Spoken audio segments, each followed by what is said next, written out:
Welcome to today's class. This is called Stay Hydrated in Your Hips.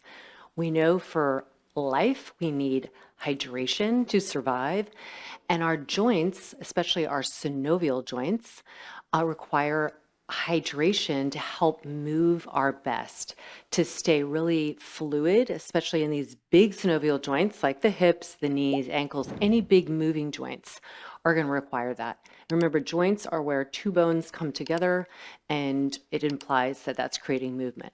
So staying hydrated in the hips, super important. It's important for our posture, our movement, our movement freedom.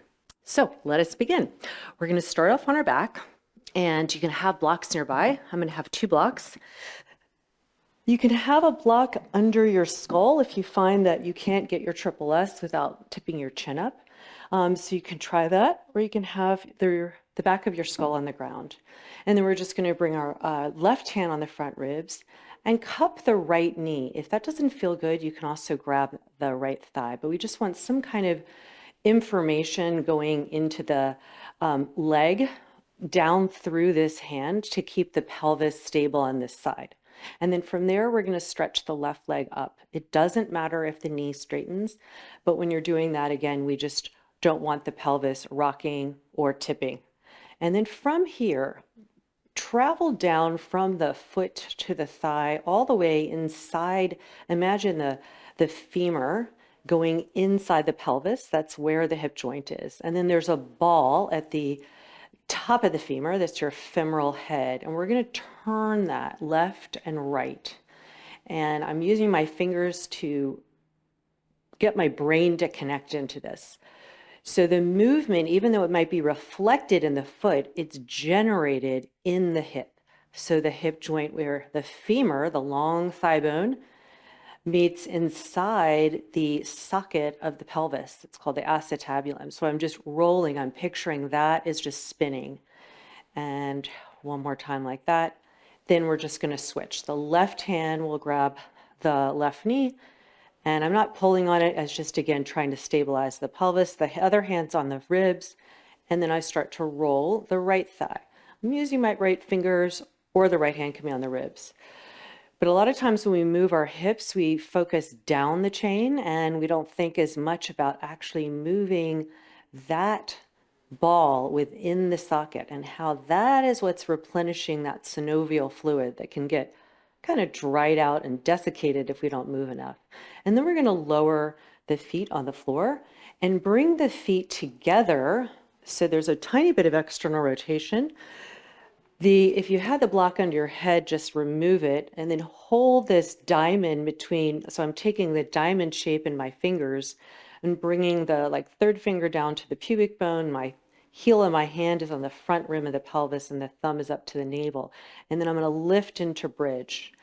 So lifting and lowering. If this doesn't feel good for any reason, you can have your feet flat on the floor, but I'm pushing into the outer ridges of the feet, holding the hip in a degree of external rotation, and that helps to really fire up the entire gluteus maximus in all of its glory. So because it is both an extender of the hip and an external rotator, it has other jobs, those are its primary movement jobs. And then it also stabilizes the pelvis, which we'll do in a moment, but lift and lower, just getting the hydration of this movement. 2 more like that, and then we'll lower and parallel the feet, and hands come on the thighs and lift into this bridge pose. Press into the big toe pads and then really press into the left heel as we take this left arm up, make a fist, bring it over to the right, and then up a little bit. So we're pushing into the left heel to make that happen.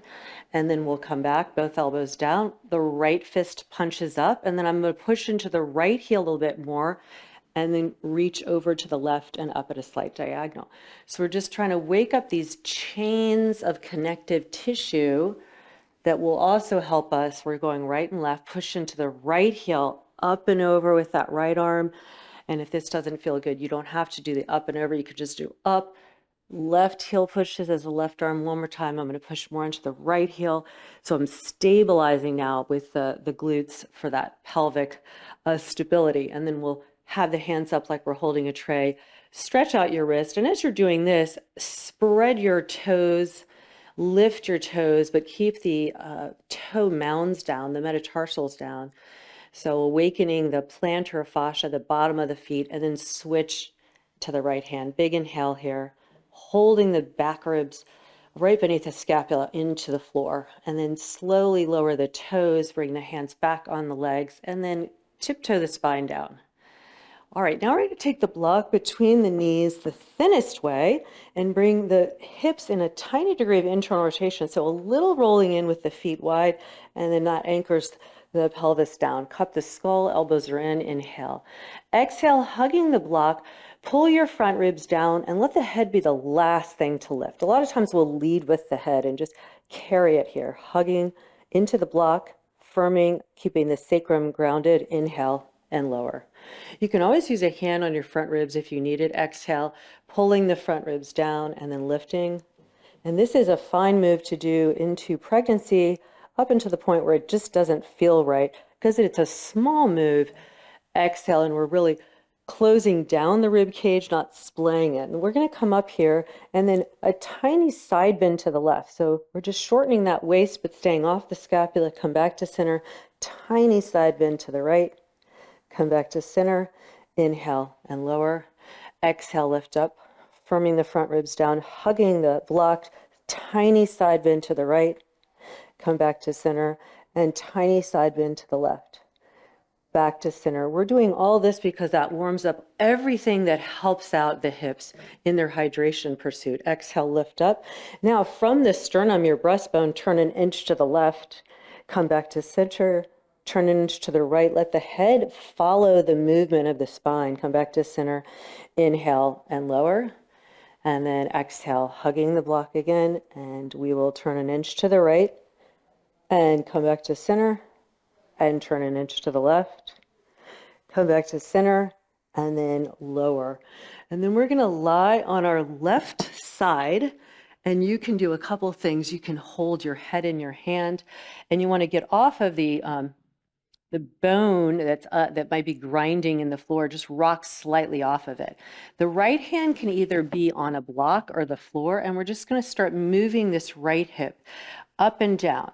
This is called hip abduction because it's going away from midline. We're holding the ribs steady, and this gets this lateral hip muscles and everything else working, but it's just great again for all these big muscle pumping. Is going to help create and replenish that synovial fluid. It's the lack of movement that makes us not feel like, it kind of feels desiccated, like dried up.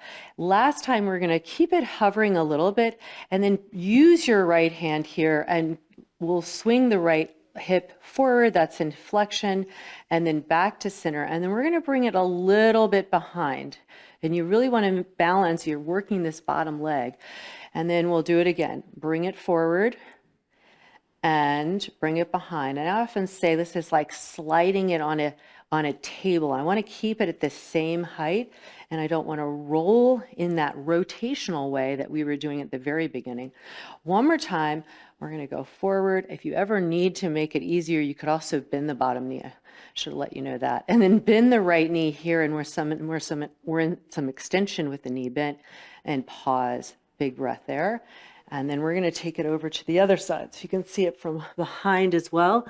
So an option can be that the knees are bent. This is harder because there's more balance needed. We've got a longer lever, and I'm rocking off of that. It's called the greater trochanter on the femur there. I don't want to, that can be grinding. And left hand is just helping as I lift this left leg up and down in hip abduction. And you'll notice that you don't want the toes to turn at all. They're faced in the same direction. So it can be small, but you're creating this heat. Now, what's fascinating is we're moving the left leg, but the bottom leg, which was just working in that movement way, is also working to stabilize. We'll hold it, just hover a little bit, and then start moving the leg in hip flexion and extension.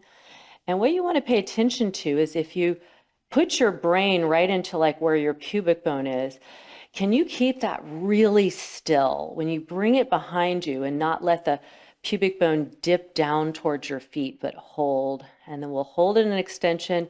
You can add more by bending the knee and just feel everything working around the hip joints, the pelvis.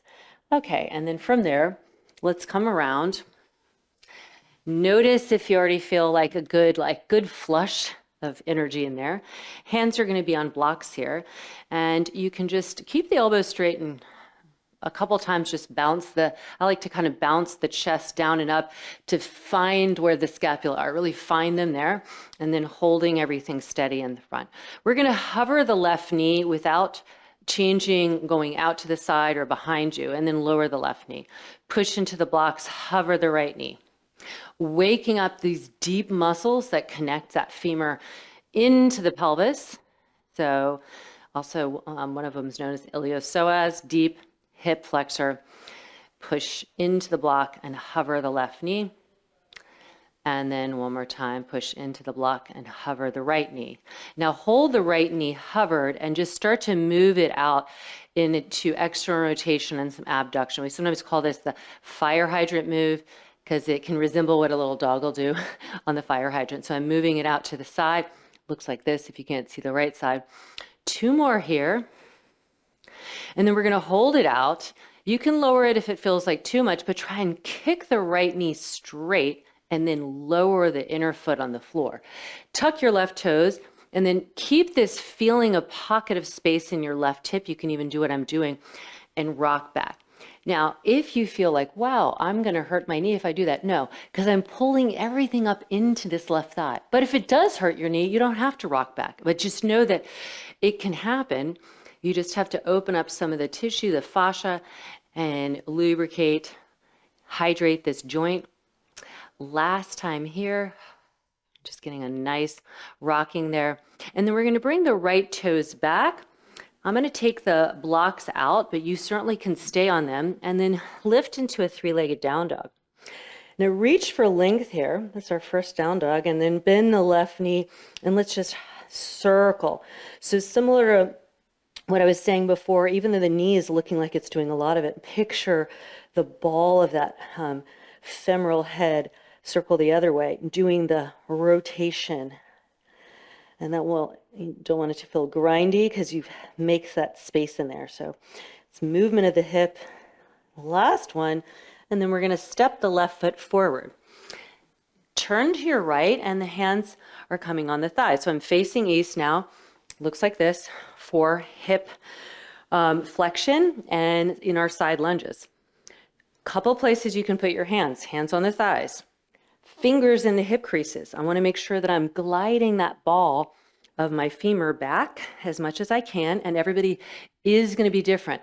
So somebody could go a lot deeper than I can, other people won't. It has a lot to do with your individual hips, but hold on to this. You'll feel these little bones of the front part of your pelvis where we had our heel, our hand before, and we want them to not tip over into the thigh and squish it and just kind of stabilize there. 2 more like this. These are always great to do. Hydrating well. We're going to turn back to the front of the mat. The right hand comes on to the block, any size, low, medium, or high. We're on the right toes, turning the sternum just like we did in the abdominals, 1 inch, a little bit, and then we're in our twisted crescent. Holding the space here. So we're hydrating the hip by holding the space and not just collapsing the pelvis on it. And take a big breath in here. And you can rock a little bit with the toes if that feels good. But I'm really thinking lift up, make space. Now I'm going to take this other block, position it so that my left thigh, not my butt cheek, a little bit of my butt cheek, but the thigh is on there. And then the right knee is internally rotated. And you might feel like you're like this or rounded, and just try and grow tall in the spine. If you need help, you can use your other block to give you some assistance. Okay, and in fact, everybody do this right now, because we're gonna use the ribs to help actually flush into our hips. So rotate toward the front and then away. And I'm keeping my back ribs the same so they're not arching forward. And you can put your hand here. So I'm just rotating to move above this. This is another way of kind of getting hydration into the hips, is making sure that the thoracic spine is free. Last time there. And then as we come up, we're just going to step this right foot. Look at this. It's almost like a little miniature cartwheel. I just kind of get myself up, which is so good, and spin. Very good for us to do this. Take your block, anything on the highest setting, and we're just going to get some of that bounce here. So as I'm bouncing, I want to think less about my knees going forward and more about the legs working. Keep lifting up into the hips. So it's like I'm pumping fluid and energy into the hip joints here. Last one of these, and then I'm going to push into the floor, take the block with me. I'm just going to palm the block just to give me some reference right in the front ribs. Load your left foot and the right foot comes out to the side. So like when we were side lying, this hip abduction out to the side and out to the side. So it's not about how high you go. It's about moving clearly in the hip and not doing the side bending that we did with our abdominals. We want to be able to engage them, but we're not using them in compensation. And now we're going to just start to move with it a little bit. So as one foot comes down, I'll come a little step forward, a little step forward. I'm using the block to help out. And little step forward. I'm going to come all the way to the front here. And when this left foot lands, I'm going to slowly hinge and slide the right foot back. So I'm kind of in this double bent knee situation here. And just feel that I'm pulling the thigh into, I was saying this in an earlier class, like a ball, like a pool ball, like a ball that you're playing pool with, is going into the hole. It's like taking that ball and bringing it in there. And then we're going to lower the right knee on this block and come up into a 90-90. And just feel if there's some nice flushing in the energy in the hips. The left hand is on the pelvis. Right arm comes up and over. This is just a nice way to get that, calling that energetic sock or stocking that we pull up, and then side bend over. Very nice. And then we're going to do the other side. So both blocks come down, both knees come down, and we're back in our position here in quadruped. So we'll take this left hip out to the side and lower, and just stick with the left. So we're just moving that hip, not moving the spine, not moving the forearms, flipping them at all. Two more. And we'll hold it out here. You can stretch it out for a moment. You'll feel a lot of heat in there, and then lower that inner foot.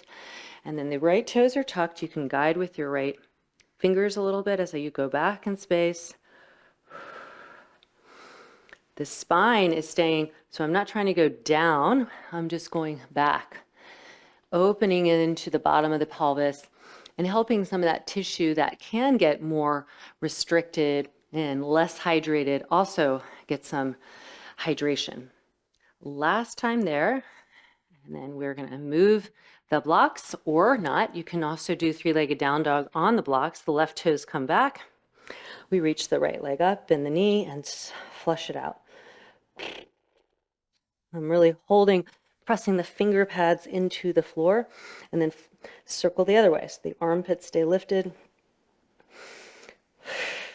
This is one of these classes you could do before or after some other type of movement. Step your right foot and then turn to the left for some side lunges. So for instance, say you were sitting all day, or say you were biking or running and you have like not as much movement variability. Your hips might get hydrated, but they're not getting hydrated in the kind of fullest capacity. And so one thing synovial fluid does is it helps the wear and tear of cartilage, of having, keeping this space in the joints. You're not grinding into things. Last time, side lunges. Okay, and then we're going to turn to the front for our twisted crescent. So the left hand will be on the block. Notice how high I'm staying. I'm not trying to sink down, but really lift up. Turn just an inch with that sternum to the right, and the right arm reaches up. Push into the floor or into the block. Breathe into your back ribs. Oh, this feels so good. And we're going to take the block and bring it again parallel to the front here so that we can land the right upper thigh flesh there. And again, your hands might need to be here. You can bring the block and give you some height. We're just going to try and move the ribs. So we move, turning to the right and then away. And what we want to feel is that we're giving the hips are helping to lift the spine tall. So we're moving the rib cage to give some freedom to all the tissue that does attach to the pelvis that does and might impact the hips. Last time, so we're going to take that left foot up. We'll give ourselves a little push off and turn like a little miniature cartwheel. Take the block with you here on the highest setting, and then just, this is like a downhill skier. And I want to feel like I'm going, as my body goes low, the energy goes up. And that is when you know, like, ooh, things are feeling hydrated, not just in the joint and in the synovial fluid, but all around it as well. Last time, push and stand up. We'll hold the block, just kind of palming it, and then start with the left leg. If you have any kind of balancing issues that then makes you want to pick up your pelvis more, tap the toe, all right? It's the same movement, it's just you got a little bit more movement, and then of course you got a lot more to balance when on one leg it's. We're going to start to move up and move up.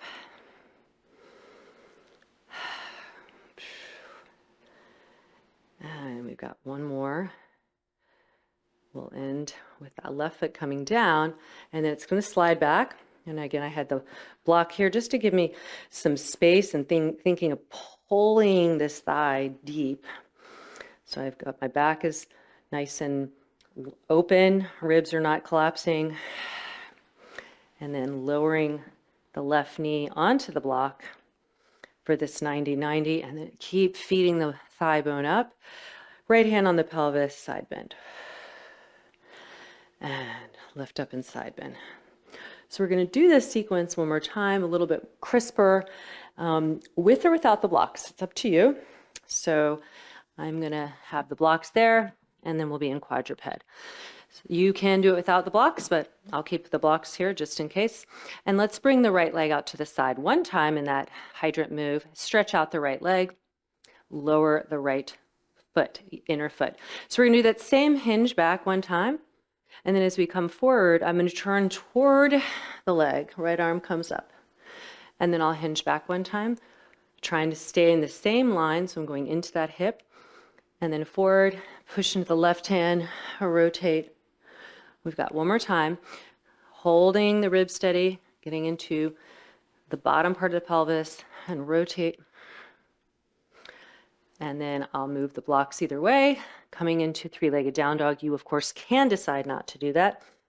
And we'll bend the knee and circle it out. So this is just a nice flush, but picture in your brain again, I'm going right up into the socket and moving there, spinning the ball there. Step the left foot forward. Let's do some side lunges. If you want to add a little bit more, you can have the arms out to the side and make the hips work, but you can also give yourself support, because if your spine changes with the arms wide, please give yourself some support. Two more. And then we'll turn to the front. We've got our twisted crescent. With the block under the hand or not, the left arm will come up. Big breath there. Lift, push the floor away. Does it feel different, like you've got some circulating energy? We're going to take the block, bring it horizontal, so preparing for that left thigh and tiny bit of the butt cheek, but you see that some of it is off there. Now let's take the other block so we can give ourselves some space, and we're going to rotate a little bit to the right and then to the left. And then I'm going to start to walk forward. This is a possibility you don't have to do, but I'm getting this pigeon-like feeling, but instead of stretching the right leg in extension, I'm just going to internally rotate this a few times. Do what feels right, but this, you might actually feel like, oh, I can do this, and it feels pretty okay. I'm internally rotating. I'm still lifting. Even though I have my leg on this block, I'm not sinking into it. All right, the last time we're going to spin. Here's that like lift, this Take your time for that miniature cartwheel.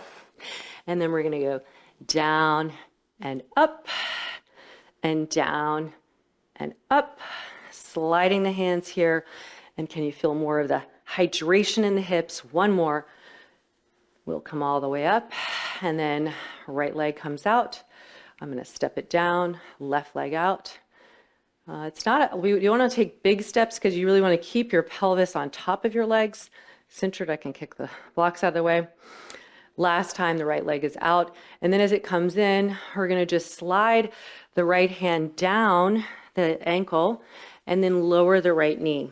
You can also have it on a block. Okay, and then I'm going to lift myself up and over here. And coming back onto the blocks or not. Quadruped. And second side here. So the left hip comes up. We're going to hold it there, stretch it out, and then lower it. It's light. And then we hinge back. Keep trying to stay at the same height. Come forward, turn from the sternum.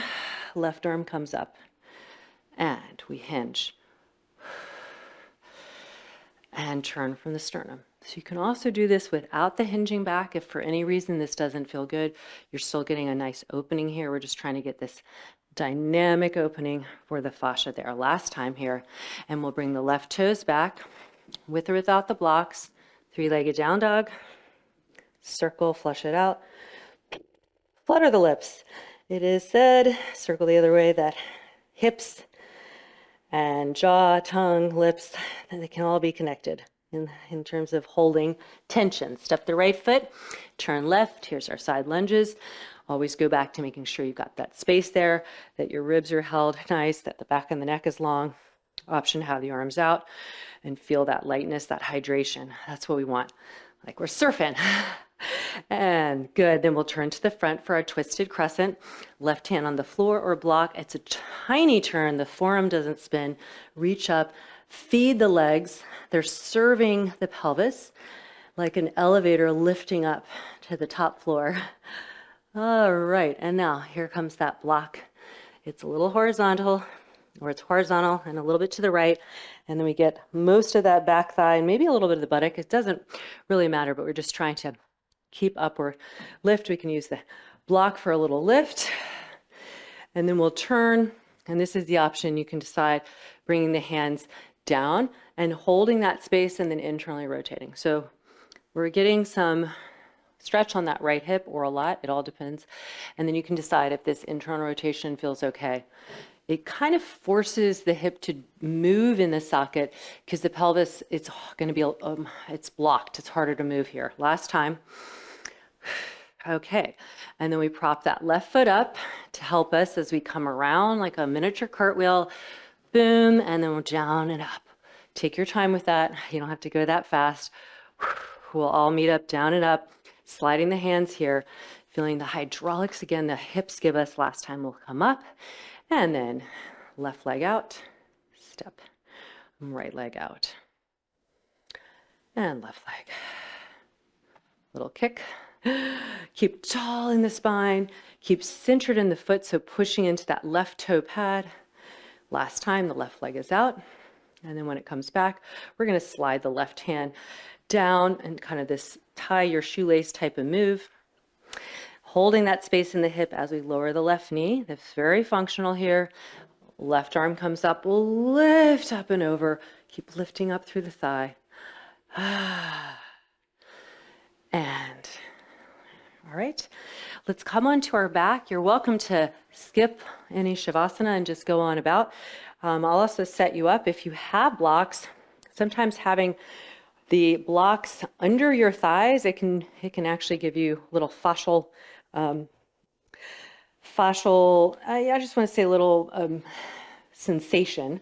You don't want it to be feeling tough at all or like that you can't breathe through it, but it's just kind of letting the thighs rest on the blocks. They also, if you feel like your ribs are sticking up, you can keep your knees bent, but wherever you are, just release for a couple of moments. You are welcome to stay here longer.